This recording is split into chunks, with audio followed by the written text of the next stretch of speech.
In modern war, you do not need to destroy a city to break it. You only need to turn off the lights. 8 minutes before impact, Ukraine's power grid detected incoming drones and missiles. 8 minutes to stop millions from freezing in darkness. And this time, the attack wasn't only physical, it was digital, invisible, already inside the system. Most people never think about the electrical grid until it disappears. Modern nations survive on invisible systems. Electricity powers hospitals, water pumps, military communications, internet networks, transportation, heat, food storage, everything. A national power grid is a living machine. Thousands of kilometers of cables, transformers, substations, and control centers working together every second. But in war, those systems become targets.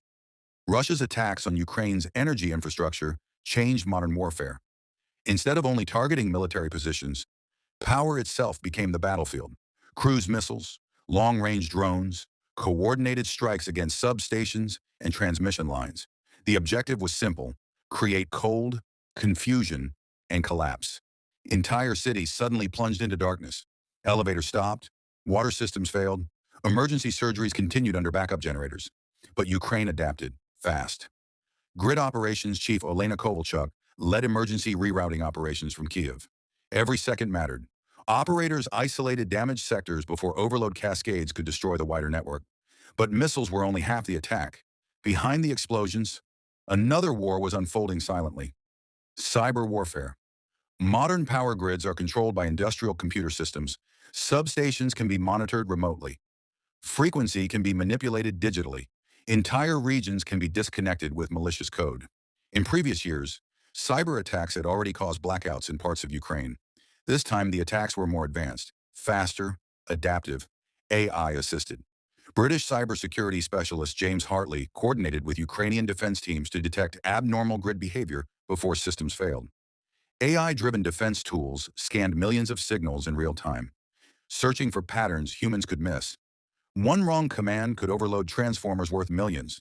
One successful intrusion could black out an entire region. For civilians, the grid was no longer infrastructure, it was survival. Hospitals depended on backup power to keep patients alive. Shelters needed heat during winter nights. Communication networks became lifelines for separated families. Engineers worked through missile alerts and freezing temperatures to reconnect damaged systems. Sometimes within hours of an attack, repair crews were already climbing damaged towers under the threat of another strike. Renewable engineer Maxim Petrenko believed centralized grids were becoming too vulnerable for modern war. So Ukraine began experimenting with something different. Smaller systems, distributed power, energy that could survive even when cities could not. Traditionally, power grids were centralized, large plants feeding electricity across entire countries. Efficient, but vulnerable. Destroy one major node, and millions could lose power. Decentralized energy changes that equation. Solar panels, wind farms, battery systems, mobile microgrids.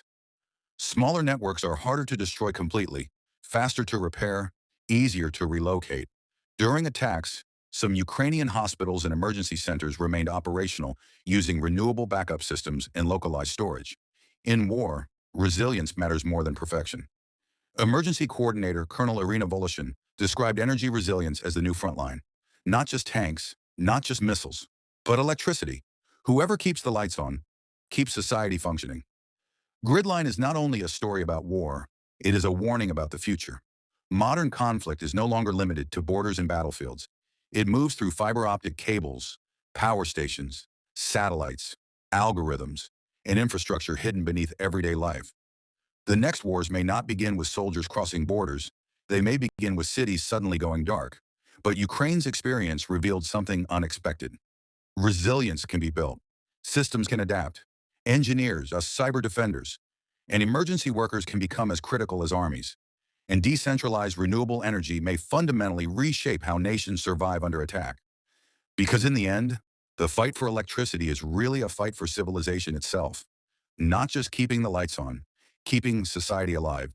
If you enjoyed this documentary, subscribe for more cinematic deep dives into modern warfare, technology, and the future of global conflict. Because the next battlefield may already be connected to your wall socket.